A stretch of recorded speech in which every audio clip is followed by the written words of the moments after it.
அஸ்ஸலாமு அலைக்கும். இன்றைக்கி வெந்தய குழம்பு வச்சு முட்டை பொரியல் ஸ்பெஷல். இன்னைக்கு வெந்தய குழம்புக்கு எண்ணெய்,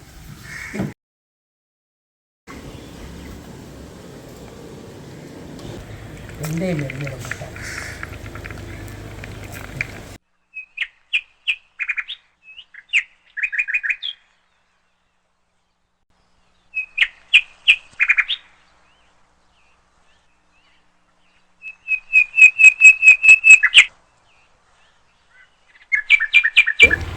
ஒரு 10 பல் பூடு, ஒரு காஞ்ச மிளகா போடணும், கருவேப்பிலை போட்டு வெள்ளைப்பூடு போட்டுட்டு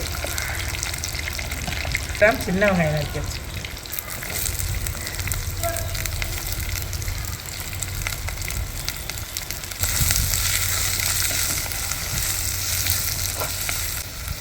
ரெண்டு பச்சை மிளகா, ஒரு 2 தக்காளி, பெரிய தக்காளி,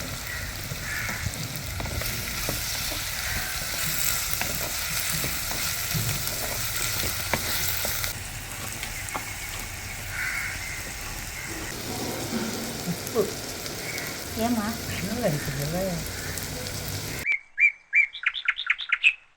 புளி கரைச்சி வச்சிருக்கு. இப்போ இதில் மசாலா கலக்க போகிறோம். மீன் மசாலா, இது மீன் குழம்பு மசாலா, ஒரு 3 ஸ்பூன் போடணும், நல்லா நிறைய, அவ்வளோ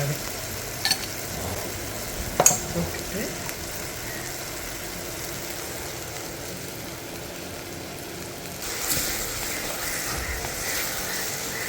ஃபுல்லாக நல்லா வெந்துருச்சு. வெங்காயம்லாம் நல்லா வெந்துருச்சு, நல்லா அழகாக நல்லா வெந்துருச்சு. புளி தண்ணியில் மசாலா கலக்கி வச்சுருக்கேன்.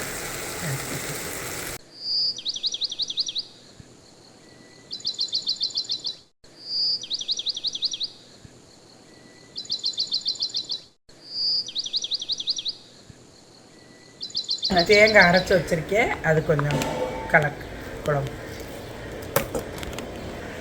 எரிக்காமல் இருக்கிறதுக்காக. அப்போ நம்மளுக்கு தானே இப்போ அந்த எப்படி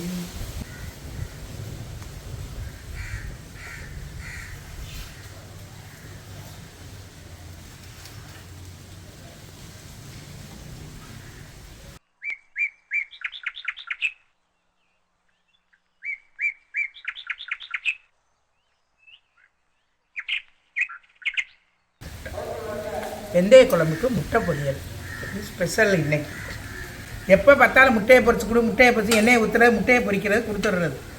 அது இல்லாமல் இன்றைக்கி வெங்காயம்லாம் போட்டால் திங்கவே மாட்டாங்க. இன்றைக்கி என்ன செய்கிறாங்க எங்கள் பேரங்கண்டு, இன்றைக்கி முட்டை பொரியல் வச்சு தாரங்கொண்டா வெந்தய குழம்புக்கு எல்லாம் திம்பாங்கன்னு சொல்லி வச்சுருக்கேன்.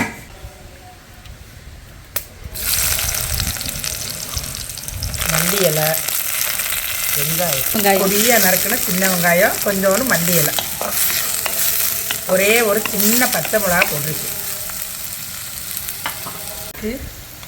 கொஞ்சம் மிளகாத்தூள், கொஞ்சோண்டு கறி மசாலா தூள், கொஞ்சோண்டு மஞ்சத்தூள், கொஞ்சம் மிளகாத்தூள்,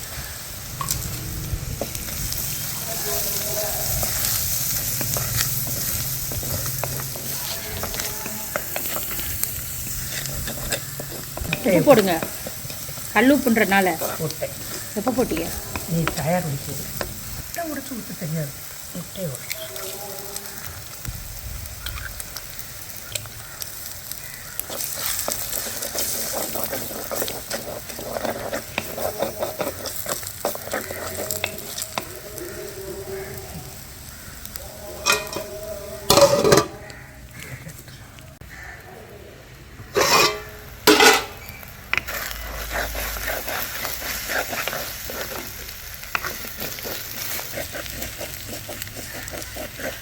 வெந்தய குழம்புக்கு முட்டை பொடி மாஸ்